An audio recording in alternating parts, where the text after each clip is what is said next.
হলে সত্য সংবাদ, অনেস্টি সংবাদগুলো আমরা মানুষের কাছে তুলে ধরবো। কি হচ্ছে আমাদের লক্ষ্মীপুর, কি ঘটনা হতে যাচ্ছে, আমরা মানুষকে দেখানোর জন্য সব সময় সচেষ্ট ছিলাম। আজকের অনুষ্ঠানের প্রধান অতিথি বিশিষ্ট রাজনীতিবিদ অ্যাডভোকেট হাসিবুর রহমান।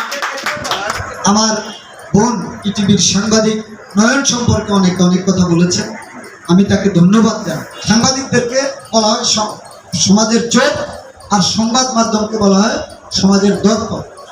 মানুষ যখন কোনো আশ্রয় খুঁজে না পায়, মানুষ যখন কোর্টে গিয়ে বিচার না পায়, তখন প্রেস ক্লাবে এসে কিন্তু সাংবাদিক সম্মেলন করে। এবং আমি 21 টিভির সাংবাদিক যিনি আছেন নয়ন, আমি তার সাফল্য কামনা করি এবং তার আগের সেই ছিল, যে স্পিরিট ছিল, সেটা যেন আবার নতুন করে নতুন উদ্যমে আবার শুরু হোক, এটা আমি দিগন্ত টেলিভিশন বন্ধ করে দেওয়া হয়েছে, ইসলামী টিভি বন্ধ করে দেওয়া হয়েছে। আমরা অনেকগুলো মিডিয়াকে যে দমন করেছে এই সরকার, সেটা আমরা দেখতে পেয়েছি সেই 15 বছর ধরে। অর্থাৎ তারা যেটা করতে চেয়েছে তারা করতে চেয়েছে সত্যকে দমন করে রাখা। আমরা মনে করি জুলাই আগস্ট বিপ্লব পরবর্তী সত্য উন্মোচিত হয়েছে। প্রত্যেক সাংবাদিক তার জায়গা থেকে যেটা সাদা সেটা সাদা বলার সুযোগ পেয়েছেন, যেটা কালো সেটা কালো বলার সুযোগ পেয়েছেন।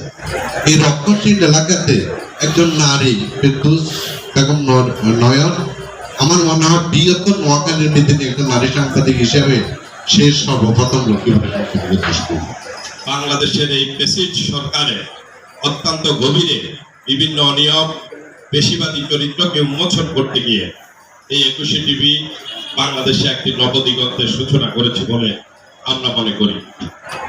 21 টেলিভিশনের উত্তর সমৃদ্ধি কামনা করছি আমি। সমাজের এবং দেশের নানা অসঙ্গতি নিয়ে 21 টেলিভিশন কাজ করবে এই আশা এবং প্রত্যাশা ব্যক্ত করে আমি আমার সংক্ষিপ্ত বক্তব্য শেষ করি। অনেক টেলিভিশনের সম্পাদক, বার্তা বিভাগীরা, অনেকেই কিন্তু অনেক এই টেলিভিশন থেকে জন্ম নেয়। দুর্বল সর্বপ্রথম 21 টিভি শুরু করছে, আস্তে আস্তে সময়ের পরে তোমার অন্যান্য টেলিভিশন চ্যানেলগুলো তার পরিক্রমা দ্বারা সামনে আসছে।